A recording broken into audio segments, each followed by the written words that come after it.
நீங்கள் இணைந்திருப்பது வடக்கின் குரல் செய்திகளுடன். யாழில் இடம்பெற்ற கோர விபத்தில் ஒருவர் பலி, மூவர் படுகாயம். யாழ்ப்பாணம் கொடிகாமம் போலீஸ் பிரிவுக்குட்பட்ட A9 வீதியின் மிருசுவல் பகுதியில் நேற்று இரவு 4 வாகனங்கள் ஒன்றோடு ஒன்று மோதி இடம்பெற்ற விபத்தில் ஒருவர் உயிரிழந்துள்ளதுடன் மேலும் மூவர் படுகாயமடைந்தனர். கிளிநொச்சி திசையிலிருந்து யாழ் திசை நோக்கி பயணித்த காரும், யாழ் திசையிலிருந்து கிளிநொச்சி திசை நோக்கி பயணித்த டிப்பர், கூலர் வாகனம் மற்றும் மோட்டார் சைக்கிள் ஆகியன ஒன்றோடு ஒன்று மோதியதில் இந்த விபத்து சம்பவித்துள்ளது. விபத்தில் 35 வயதான நபர் ஒருவர் உயிரிழந்ததாக தெரிவிக்கப்படுகின்றது.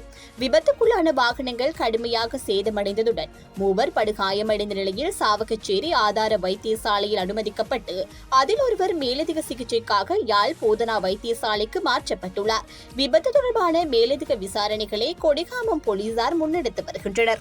முல்லைத்தீவு இளைஞன் மரணம், கைதான ராணுவ சிப்பாய்களுக்கு விளக்கமறியல்.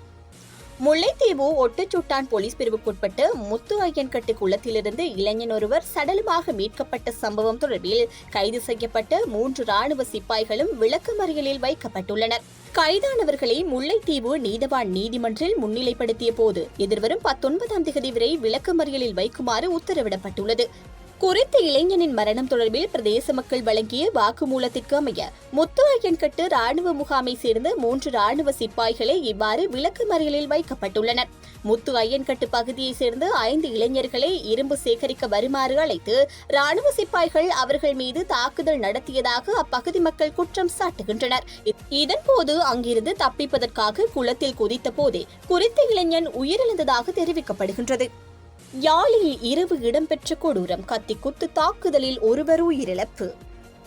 யாழ்ப்பாணத்தில் ஞாயிற்றுக்கிழமை இரவு இடம்பெற்ற கத்திக்குத்து தாக்குதலில் ஒருவர் உயிரிழந்துள்ளதுடன் 2 பெண்கள் உள்ளிட்ட 4 படுகாயமடைந்துள்ளனர். புங்குடுதீவு 1ஆம் வட்டாரத்தை சேர்ந்த அற்புதராசா அகிலன் என்பவரே உயிரிழந்துள்ளார். குறித்த நபர் மீது சரமாரியாக கத்திக்குத்து தாக்குதல் மேற்கொள்ளப்பட்டதில் அந்த நபர் சம்பவ இடத்திலேயே உயிரிழந்துள்ளார். அதேவேளை கத்திக்குத்து தாக்குதலை மேற்கொண்ட நபரை பிடிக்க முயன்ற 2 பெண்கள் உள்ளிட்ட 4 மீதும் கத்திக்குத்து தாக்குதலை மேற்கொண்டு விட்டு தாக்குதலாளி தப்பிச் சென்றுள்ளார். தாக்குதலுக்கு இலக்காகி காயமடைந்த 4 யாழ் போதனா வைத்தியசாலையில் அனுமதிக்கப்பட்டுள்ளனர். சம்பவம் தொடர்பில் ஊர்காவல்துறை போலீசார் விசாரணைகளை முன்னெடுத்துள்ளனர்.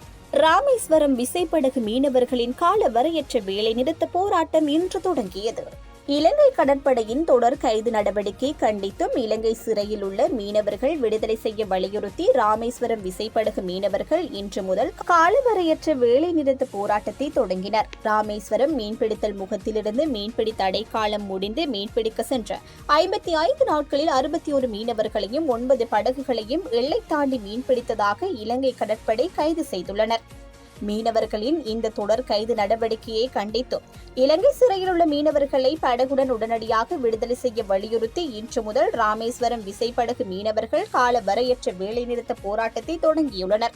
இந்த வேலைநிறுத்த போராட்டம் காரணமாக ராமேஸ்வரத்தில் சுமார் 600க்கு மேற்பட்ட மீன்பிடி விசைப்படகுகள் மீன்பிடிக்க கடலுக்கு செல்லாமல் கரையில் நங்கூரமிட்டு நிறுத்தப்பட்டுள்ளதுடன் சுமார் 20,000க்கு மேற்பட்ட மீனவர்கள் நேரடியாக 1,00,000க்கும் மேற்பட்ட மீன்பிடி சார்பு தொழிலாளர்களும் வேலையிழந்துள்ளனர்.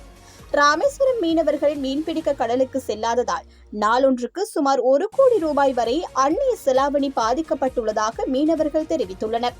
எல்லை தாண்டி மீன்பிடித்ததாக கைது செய்யப்பட்டு இலங்கை சிறையில் உள்ள மீனவர்களை உடனடியாக விடுதலை செய்ய வேண்டும். தவறும் பட்சத்தில் வரும் 13ஆம் தேதி ஆர்ப்பாட்டமும், 15ஆம் தேதி உண்ணாவிரத போராட்டமும், 19ஆம் தேதி ரயில் மறியல் போராட்டத்தில் ஈடுபட போவதாக மீனவர்கள் தெரிவித்துள்ளனர்.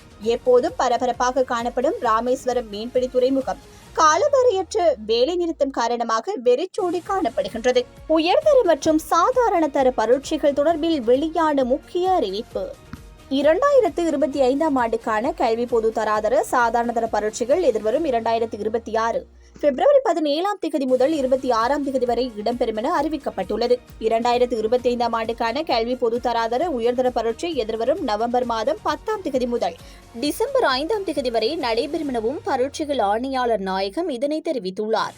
அத்துடன் நேற்று நடைபெற்ற 2025ஆம் ஆண்டுக்கான தரம் 5 புலமை பரிசில் பரீட்சையின் பெறுபேறுகள் செப்டம்பர் 20ஆம் தேதிக்கு முன்னர் வெளியிட எதிர்பார்ப்பதாக பரீட்சைகள் ஆணையாளர் நாயகம் AKS இந்திகா குமாரி தெரிவித்துள்ளார். இந்த ஆண்டு புலமை பரிசில் பரீட்சை நாடு முழுவதும் 2787 பரீட்சை நிலையங்களில் நடைபெற்றதுடன் அதில் 3,07,951 பரீட்சார்த்திகள் பரீட்சைக்கு தோற்றினர். இத்துடன் வடக்கின் குரல் செய்திகள் நிறைவுக்கு வருகின்றது. தொடர்ந்தும் வடக்கின் குரல் செய்திகளோடு இணைந்திருங்கள். வணக்கம்.